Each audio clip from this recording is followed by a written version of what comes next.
Bloomberg Audio Studios. Podcasts, radio, news. This is Bloomberg Businessweek. Insight from the reporters and editors who bring you America's most trusted business magazine, plus global business, finance, and tech news. The Bloomberg Businessweek podcast with Carol Massar and Tim Stenovec from Bloomberg Radio. Now we do want to get to one thing that is certainly top mind for world leaders at G20 and elsewhere. DJT, Donald J. Trump's administration and cabinet picks, chief among them, who will take the job of U.S. Treasury Secretary. Yeah, it's kind of turning into this Game of Thrones, and that's where we go now to jockeying around the selection for the nation's next Treasury Secretary.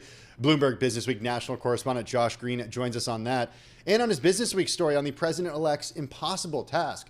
Josh is the author of Devil's Bargain, Steve Bannon, Donald Trump and the Nationalist Uprising, and The Rebels, Elizabeth Warren, Bernie Sanders, Alexandria Ocasio-Cortez, and the struggle for a new American politics. All right, Josh, great to have you here. Josh joining us from our Bloomberg Washington, D.C. bureau. Hey, Josh, first up, I want to ask you about the pick for Treasury Secretary, or the process and the behind the scenes. A super important job. Wall Street is watching. The world is watching.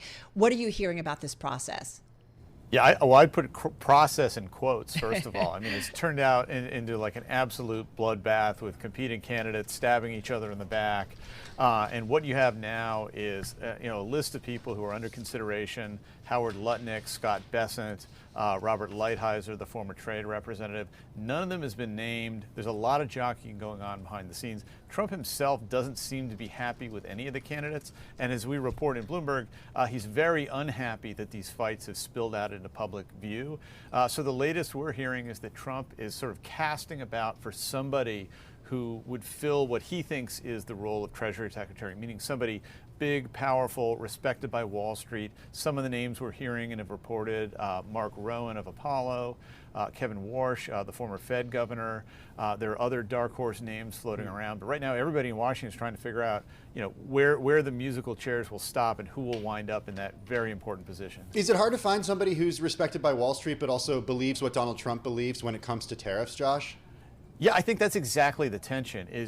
Trump can certainly find someone like a Lighthizer who really believes in the use of tariffs, but as a number of sources told us, Wall Street would panic if somebody who was seen as too extreme on tariffs gets in there. On the other hand, you have guys with sterling reputations who would be embraced, I think, by Wall Street, both a Warsh or a Bessent, somebody like that, who may not be as willing to come out and embrace a steep tariff regime of the type that Trump has bandied about, knowing that the damage that could potentially cause to markets if they were implemented, and disrupted a lot of things in the global markets. And so it's tough to find just the right candidate who has both the stature, the wealth, the name that Trump wants, and also the willingness to do Trump's bidding.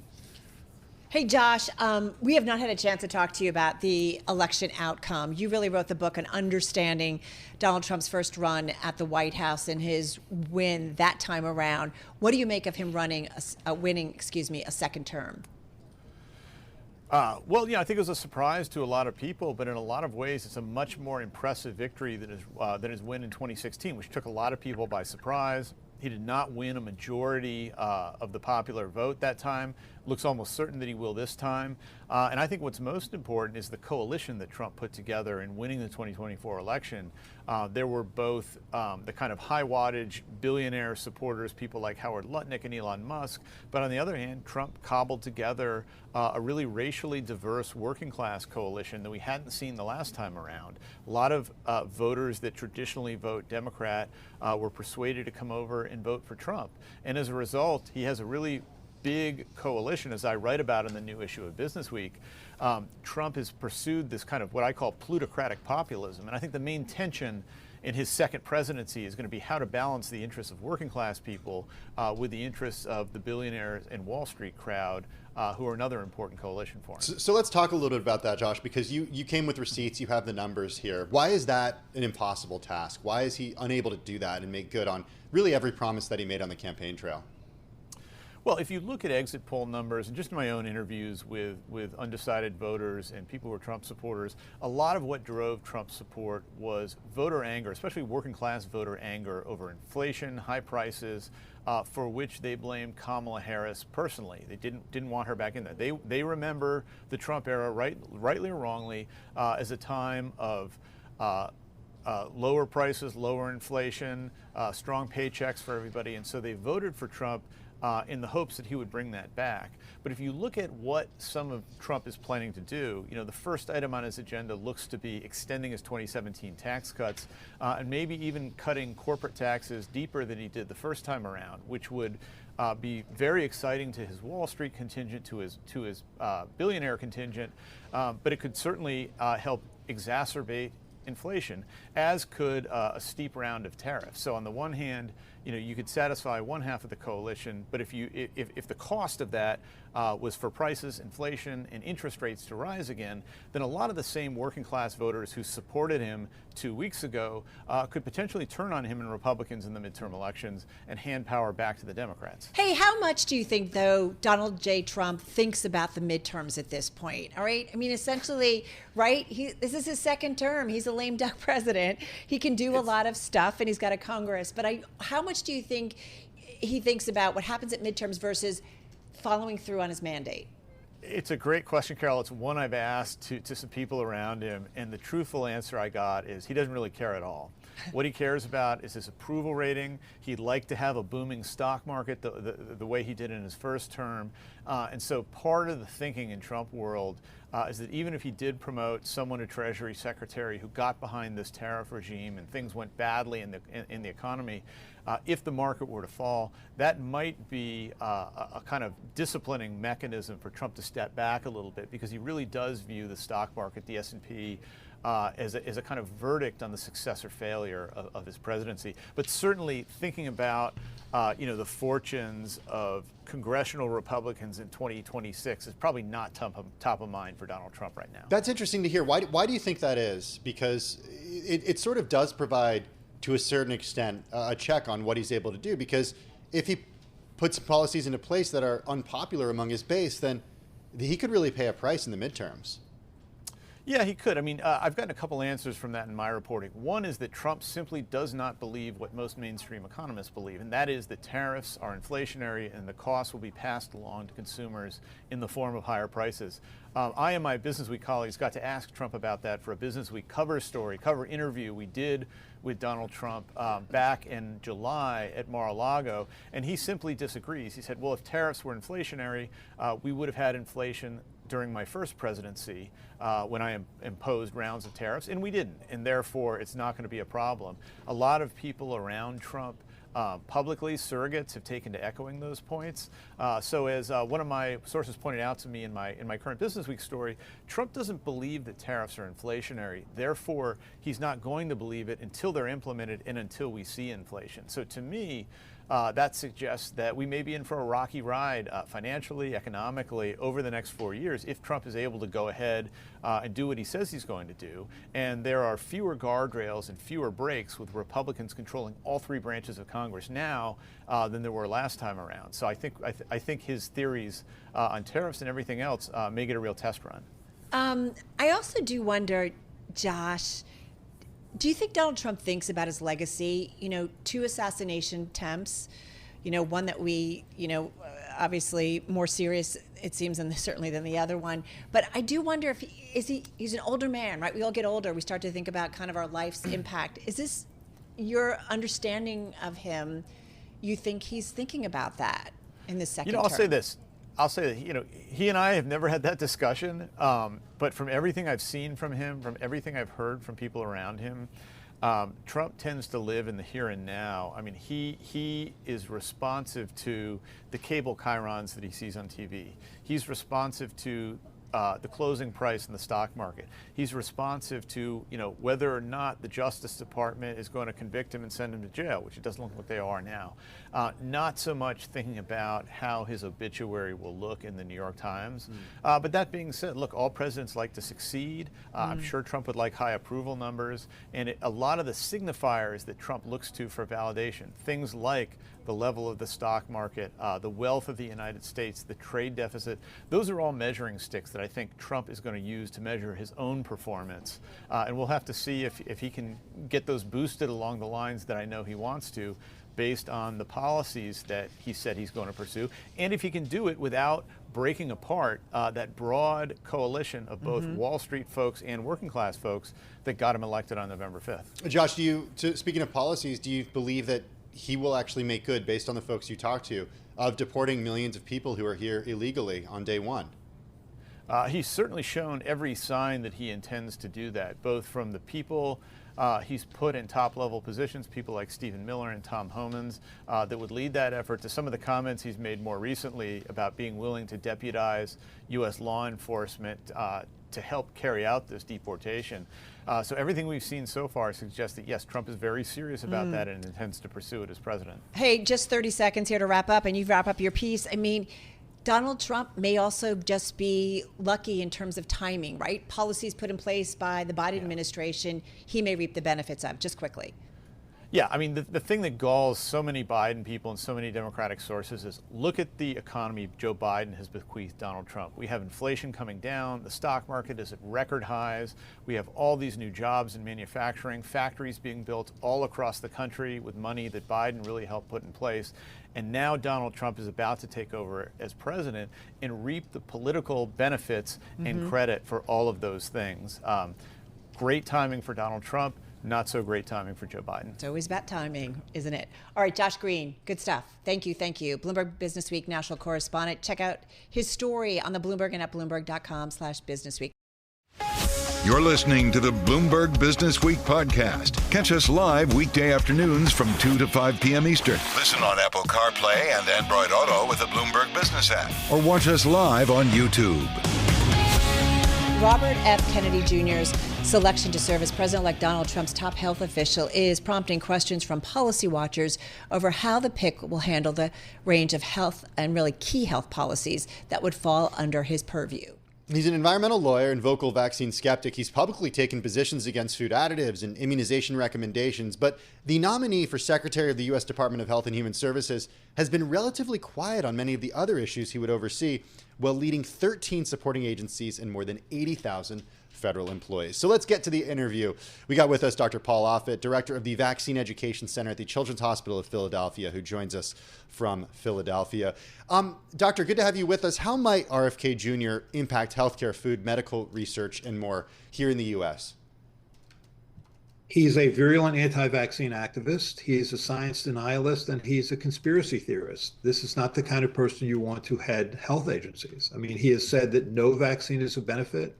He has said that the polio vaccine killed more people than it ever saved. He thinks that HIV, human immunodeficiency virus, is not the cause of AIDS. He's an AIDS denialist. He thinks we should drink raw milk, which will put us once again in a position of risking things like Campylobacter and E. coli and Salmonella. He thinks that the SARS virus was created in a laboratory and specifically designed to spare Ashkenazi Jews and Chinese and target whites and blacks. I mean, this is the man you want to head health agencies? I don't think so. What scares you the most? Well, what scares me the most is that he now has a bigger platform to be anti-vaccine. So, I mean, he's always had a platform owing to the famous name, but now that he's even considered for this position gives him a certain level of credibility, which he certainly doesn't deserve. Let's suppose you have a vaccine that is submitted to the FDA for licensure, and it's excellent, and it's better than what we've had.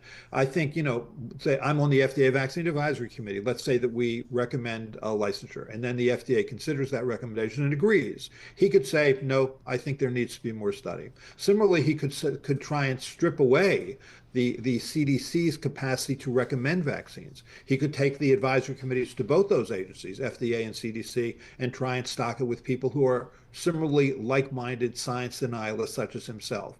I don't understand this. And when he talks about, for example, something that makes sense, which is trying to make our country healthier, decrease obesity, decrease type 2 diabetes, and the consequences of those disorders, such as strokes and heart attacks, I'm all for that. Great idea. But there are a lot of people out there who could do that job much better than he can, given his science denialism. Dr. Offit, on vaccines specifically, Robert F. Kennedy, as you know, has often been referred to as a vaccine skeptic. You call yourself a vaccine skeptic. What's the difference? Right. A skeptic is somebody who says, prove it to me. Show me you're right. So when we sit around the table at the FDA Vaccine Advisory Committee and consider vaccines, as we did for the COVID vaccines, for example, in December of 2020, show us the data, prove that it's effective, prove that it's safe, so that we can then recommend it in good conscience. That's skepticism. Skepticism is healthy. He's a cynic. He's a vaccine cynic. He doesn't believe the data. He thinks that there are dark, evil forces working behind the scenes that are misrepresenting data. What he doesn't realize is that there is no hiding. Even if a pharmaceutical company misrepresented data on safety or efficacy, that will soon be found out, because there are post-marketing studies like that can be done by the Vaccine Safety Data Link, where you'll know if there's a problem immediately. There is no hiding. So his whole premise is wrong. One thing that I've been wondering is, how different are we than other developed countries or other wealthy countries when it comes to vaccine schedules, Doctor? Do we do things differently than other countries around the world? We tend to recommend more vaccines than most other countries. So, for example, the chickenpox vaccine, which came onto the market in 1995, is not used in a number of developed world countries. They're willing to have children suffer chickenpox. In this country, obviously, there would be millions of cases of chickenpox a year, and there'd be about 75 to 100 people who would die of chickenpox, and there would be tens of thousands of hospitalizations. So we thought that was worth eliminating, but not all countries felt the same way. Other than that, though, there aren't big differences? No. For the most part, the developed world doesn't like children to get sick. So if he did end up overseeing the CDC and changing the recommendations, we'd be an outlier in this country based on some of the recommendations that he could make. Right. No, I think his fanatical anti-vaccine activism has already scared people. I mean, if you look, for example, over the last few years, our number of cases of measles have increased dramatically. Last year, we had 3,000 cases of pertussis or whooping cough. This year, we have 17,000. We've had more than 200 children less than 18 years of age die of influenza over the past year. That's a high number. So you're already seeing an erosion in trust, already seeing an erosion in vaccine rates among kindergartens, and as a consequence, you're seeing an increase in infectious diseases that are preventable. It's unconscionable. I have to say, I have talked with colleagues and friends and associates who have autistic children, now adults, and who are open to the idea that maybe vaccines cause this problem. So there is, I've had these discussions. I guess what I wonder about, are we going to maybe, depending on what comes out, if RFK is indeed our next top health voice here in the administration, will that potentially lead to maybe some kind of ruling or mandate that comes down that says, we don't believe in vaccines, and then are they not covered by insurance? How does this potentially play out realistically? Right. So there's the Vaccine for Children's program, which was born in the 1990s in the Clinton administration, which basically covers about half of the vaccines in this country for children who are either underinsured or uninsured. I don't think he could touch that. I mean, that's really a congressional program. The Congress would have to agree to that. I can't imagine that happening. He could make it more difficult to get insurance generally for vaccines, making them more expensive for the consumer. That's possible. I mean, I think he'll do everything he can to lessen immunization rates. This is what he says. I think that, the parents should make decisions with their doctor and basically pull the CDC out of it. Let us look at the real data, and he's going to show us the real data because only he knows the real data because he's a conspiracy theorist. It's hard to watch. I do think there'll be an erosion in vaccine rates. And regarding autism, it's fair to ask the question, my child was fine, they got a vaccine, now they're not fine. Could the vaccine have done it? That's an answerable question, and it's been answered. There's been 18 studies done in 7 countries on 3 continents that have shown vaccines don't cause autism. It's question asked and answered. Is the medical community gearing up to fight back? Yes, but we're not good at this stuff. I mean, I think we'll certainly fight back the way we knew how, which is to try and present all the data that we know supports vaccines. But this is really becoming a political issue. So I think it's going to have a political solution. I think we're going to have to find those senators who, assuming there is a confirmation hearing, that are reasonable enough to say that this is not the guy you want in that position. So after RFK was announced, the governor of Colorado, Jared Polis, sent a post on X that said he was excited because of vaccine choice, and he helped push back in Colorado when it came to this particular topic. Can you share your view as to why it's important for lots of people to get vaccines? Because if it is a parent's choice, and that parent chooses to get their kid vaccinated against something, it's not necessarily that kid is actually protected if other kids aren't protected.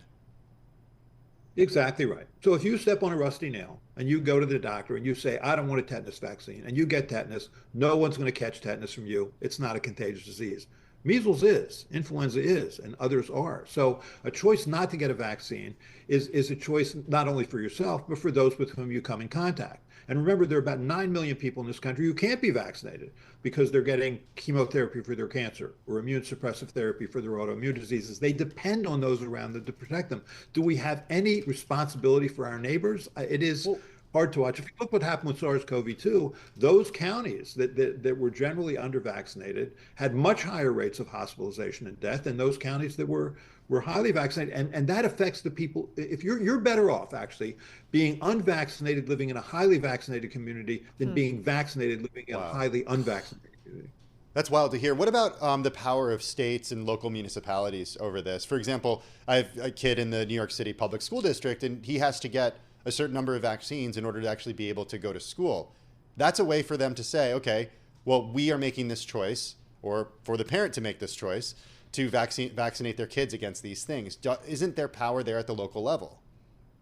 Yeah, well, mandates are state run. I mean, there's not federal mandates. I mean, the school vaccine mandates are done by states, and different states actually have different vaccines that they mandate. But we've had school mandates on the books for decades. There was about, by 1964-5, about 25 states had school mandates. By the mid-70s, it went up to 40. By 1981, all 50 states had school vaccine mandates. And with that, with the enforcement of school vaccine mandates, we went from 47,000 cases of measles a year, 75,000 cases of measles a year, and 150 deaths from measles a year, to eliminating that disease from this country by the year 2000. But it's come back in part because a critical percentage of parents are choosing not to vaccinate their children. Yeah, numbers tell a story. Hey, listen, speaking of choice, revaccination, we do have choices. What to eat, we have choices. McDonald's is clearly a favorite of President-elect Donald Trump. During the campaign, he even helped serve customers at one restaurant. I got to say, I'm a fan of their fries. Full disclosure, we've seen Donald Trump and RFK Jr. and Elon and others chowing down on McDonald's together. Well, to be fair, RFK's holding the burger. He's not chowing yet in this picture. Okay, so maybe he's just holding. Maybe there's a little osmosis going on there. Just got about 30 seconds here. I do think about the role of Donald Trump, what impact he might have in terms of his thinking about health and medical care and all that good stuff. I mean, we saw what he did during his first term with COVID and getting a vaccine. So how do you think his impact might be on what goes on in this area? And again, just got about 30 seconds. No, I think he's hard to predict, Donald Trump. But I think that scene, though, with him sitting there and Elon Musk and RFK Jr. and Mike Johnson and others eating McDonald's, I think my take home from the message from that scene was Donald Trump telling Robert Kennedy Jr., "You'll eat what I tell you to eat." To be fair, I believe Donald Trump Jr. retweeted that and said, "The Make America Healthy Again starts tomorrow." So I gotta say, I love a Happy Meal as well. Dr. Paul Offit, this was a treat, a pleasure. Thank you so much for finding time for us. Dr. Paul Offit, Director of the Vaccine Education Center at the Children's Hospital of Philadelphia. You're listening to the Bloomberg Businessweek podcast. Listen live each weekday starting at 2 p.m. Eastern on Apple CarPlay and Android Auto with the Bloomberg Business app. You can also listen live on Amazon Alexa from our flagship New York station. Just say, "Alexa, play Bloomberg 1130. Well, we talk a lot about the performance of the S&P 500 and the NASDAQ 100. By the way, the S&P 500 up more than 23% so far this year. The NASDAQ 100 up more than 22%. Large caps and mega caps have done well this year. We know that. Small caps, not so much. The Russell 2000 only up around 14% so far this year. Well, Mike Rohde thinks that could be about to change. He's Senior Investment Director at American Century Investments. They've got about $260 billion in assets under management, $45 billion of which is invested in actively managed small cap strategies. Mike joins us here in the Bloomberg Interactive Brokers studio. Mike, welcome. Thanks, Tim. Single biggest catalyst, in your view, in the last few weeks for small caps? Or right now for small caps, what is it? Yeah, I'd say the Trump election for sure, and the red wave. Oh, there was an election? There was an election. Okay, breaking news. I think, but that really just threw fuel on the fire that had already started. Around July, you started to see a market rotation towards small caps. What you have is expected earnings growth of nearly 18% next year. That's higher than mid caps. That's higher than large caps. The Magnificent Seven still growing at 20% plus next year, but that's slowing. Whereas you have accelerating earnings for small caps, which have actually had negative earnings the last 2 years. So you're coming out of a small cap earnings recession and you're getting acceleration into next year. And we think that that's going to be a real growth driver for the asset class. So the expectation, that the U.S. economy is going to do better, maybe tariffs push back on foreign imports. And so that's good for those smaller cap companies that tend to be here in the U.S., focused on the U.S., doing work in the U.S. Yeah, exactly. So small caps get about 80% of their revenue from inside the United States. So if you're positive on the U.S., the best way to play that is with small caps. And reshoring has been a major positive catalyst for small caps in terms of, again, bringing manufacturing back to the U.S.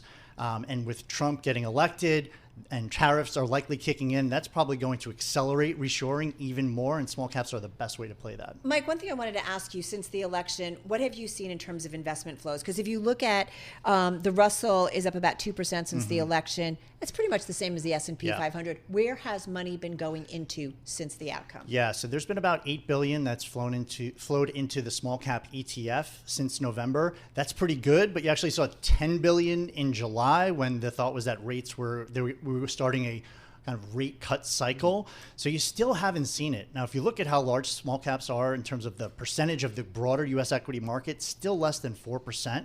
That's 50% below average. And the last time it was this low was the 1930s. So small caps have been a forgotten asset class institutionally. And you get a lot of agreement that small caps are the place to be over the next 12 months, but you haven't yet seen the flows. I feel like we have been talking about everyone saying, here's the reason to buy small caps for a long time. You even say it, and then it doesn't happen. Yeah. And yet you're saying it's not like everybody's running in. Not yet. But I think that's actually, frankly, a good thing. It's kind of the empty room. I think now's a good time. There's a lot of expectation out there for earnings to accelerate next year. I think you're going to have to start to see that. Now, I was at a regional bank conference 2 weeks ago. It was the day after Trump got elected. Regional banks have done really well. Much better recently after 2 years of misery. And the CEOs were literally, I don't say literally, but like Jamie Dimon said, dancing in the streets, right? Doing the Trump dance. Because they're most excited about. We have someone in the newsroom who does the Trump dance really well, but I'm not going to try it. We're going to table that. But deregulation is going to really benefit regional banks. And regional banks are also a big beneficiary of reshoring, right? When these big new projects get started, you need funding for those projects. And regional banks are really going to drive the growth in these kind of mini regional economies around the country. Mike, what happens if the Fed doesn't lower rates to the extent that a lot you think they will? What happens if inflation doesn't come down to that 2% as easily? Yeah, that is the question. I think you have to ask the next question, why? Okay, so why and what does the yield curve look like? So if we have growth outpacing, if growth starts to accelerate, right, 3% plus next year, in part due to Trump's policies, and inflation doesn't come right down to 2%, I think that's okay. That's good news is good news, and growth trumps, no pun intended, inflation. And then the second part of that is more about this shape of the yield curve. So yes, there might not be 8 rate cuts next year, but if you have a steepening yield curve, that's a really good environment for small caps. We had an inverted yield curve for 2 years. That's really tough for banks and for other spread type businesses. And as that yield curve reinverts, that's just a really good environment. So I'd say focus more on the shape of the yield curve as opposed to the absolute interest rate number or how many times the Fed will cut. So the flattening out that we've seen in the belly of the curve, not great? Or not great, but I think if you believe that we're going to have an accelerating GDP over the next couple of years because of Trump's policies, small caps are the biggest beneficiary of that. But if we have an accelerating GDP and we have too much money back in the economy, which leads to inflation, we know from Fed Chair Jay Powell we're not quite there yet. I do think about the implications of that and the impact that could have on small caps or other sectors. Yeah, I think it comes down to that. Why do we have inflation? Is there too much money flooding the system? Why do you think we have too much inflation? Right now or in the future? Both. Yeah. Right now, I think we still have that hangover from all the COVID spending. Going forward, if you have, there could be an increase in inflation coming from the tariffs, right, or the threat of tariffs. And most of these companies will probably price that through to the end consumer. Or tax breaks, some have said. Right. I mean, what's interesting is we had actually a listener, a Bloomberg terminal user, say, listen, we got to push back a little bit on tariffs and the impact on inflation because, maybe there have been economists and folks on our air that have also said maybe that's not the case. So we'll have to see on that one. But I do think about tax cuts creating more velocity in terms of money in the system. That could be inflationary. We just heard that with our Josh Green. What about immigration policy and the labor market? Something I think about a lot. According to the Center for Migration Studies, there are about 11.7 million undocumented people here in the U.S. If they get deported in a very short period of time, there are going to be a lot of people who are looking to fill jobs. A lot of managers looking to fill jobs. For sure. I think and I'm wondering what that does to the labor market. Yeah, I think the labor market is more in balance today than it was just a couple of years ago. So, the immigration, that is a potential risk to the inflation environment. But if you're getting that inflation because the economy is growing and there's more supply chains being built out here in the U.S., I think that's a good thing. If you get it in the fundamentals of these small cap companies, if you're getting that 10%, 15, 20% earnings growth, our research shows that dollars follows earnings growth, and I think that's going to be viewed as a positive thing. Although voters have said they don't like inflation, and that was a clear mandate. Hey, listen, before you go, we've got about a minute left here. Let's talk groups. What do you like in this environment? What don't you like? Yeah, I think banks mentioned it's the regionals in particular. Regionals, they've had a bit of a run since Trump was elected, but they're still trading at a discount to where they were when Trump was in the office the first time. Right. And I think the sentiment is so negative. You have commercial real estate fears, which are unfounded so far. Credit cycle, unfounded so far. They're kicking off pretty good dividends, and they're under-owned by most institutional investors. So I think there's still room to run in regionals. What about when it comes to some of the retailers out there? Yeah, I think, okay, so that's the reporting this week, some of them. If you look at the consumer, I think we like to say it's trifurcated, right? That the high-end consumer is still doing really well. Low-end consumer, if you look at the dollar stores, pretty tough. But we believe that there are some areas that are bouncing off of the bottom. So if you look at boats have fallen off a cliff. They're down 50%. But we think there's a bottoming, and we think we're going to see improving numbers going forward. So it's all about that acceleration. So if you're getting that off of the bottom, boats, RVs, potentially housing. We'll have to see what happens with housing, but that would be a good catalyst for small caps. Very quickly, energy, you like it. If there's more drilling, there's more pumping, more supply, won't that be hurt? Yeah. Won't that hurt the group just quickly? No, and it goes back to that, really, to GDP. If you have an acceleration in demand, it should offset that. The other biggest difference is about China, though. China's a concern with that. Well, I think the biggest thing that we look at is the quality levels at these E&Ps and the small cap side. They're much more better run than they were 5 or 10 years ago. Mike Road, good stuff. Come back soon. Thank you. This is Bloomberg Businessweek. I'm driving in my car. I turn on the radio. How about you let me drive? Oh, no. Who's gonna drive you home? Honey, please, I'll do the driving. Drive on. Excuse me, I want to drive. It's the question that drives us. This is the Drive to the Close. That funky music will drive us till the dawn. On Bloomberg Radio. All right, TikTok, everybody. Just about 18 minutes left in today's trading session. Here on this Monday, we've got slight gains, as you just heard from Charlie, in the S&P 500. Outperformance in the NASDAQ 100, up about 145 points. Good for a gain of 0.7%. Wasn't so great for stocks last week, but again, earnings are going to be front and center with NVIDIA and a few others reporting this week. We're going to hear from the retailers, many of the retailers. So we'll get a good read on the consumer. Let's see what Jeff McClean has to say about this. He's CEO over at Solidarity Wealth. It's a wealth management firm based in Utah. They've got about $600 million in assets under management. Jeff joins us here in the Bloomberg Interactive Brokers studio. I'm wondering what's top of mind for your clients right now. When you're out there talking to them, what are they asking you? What do they want to know? Yeah, I think a lot of it is election related. I mean, what does the next 4 years look like? in the excitement or nervousness, depending on the political backgrounds of where they're looking at the markets. From our perspective, I mean, I think in either case, you're going to have some consistency of the current administration continuing on, or Trump. We've kind of seen the show before. It'll be different people involved, but we kind of know what's coming. And you're seeing that a little bit in the market, of a bit of steadiness associated with it. You're essentially going to have divided government with the House being so tight. It'll be incredibly tight, if anything, in the House. You think so? Yeah. I think as you talk about the people he's named, they're going to have to give up their spots in the House. You have a few elections. I wonder if there's somebody with a whiteboard saying, hey, wait a minute. Yeah, his name is Speaker Johnson. Yeah, and I don't think they're being that strategic. And so divided government's good for the markets, right? Nothing's crazy going to happen with divided government. I would think they are being strategic because they want to, and get stuff done. Susie Wiles, the incoming chief of staff, made the point at a fundraiser last week in Las Vegas that was basically like this, according to the New York Times, that, hey, we got 2 years to get everything done because the history, books show that if you have a trifecta in government, it's not forever. Yeah, that's true. But at the end of the day, special elections that are going to have to come up to replace those seats, Republicans do terrible in special elections historically. Oh, interesting. And so I think at the end of the day, the House will be divided, which again, I think is good. Nothing crazy can happen. If you start with a proposition like I do, that most government officials are not great people and they're going to trade in their own self-interest, divided is great. They can't do anything.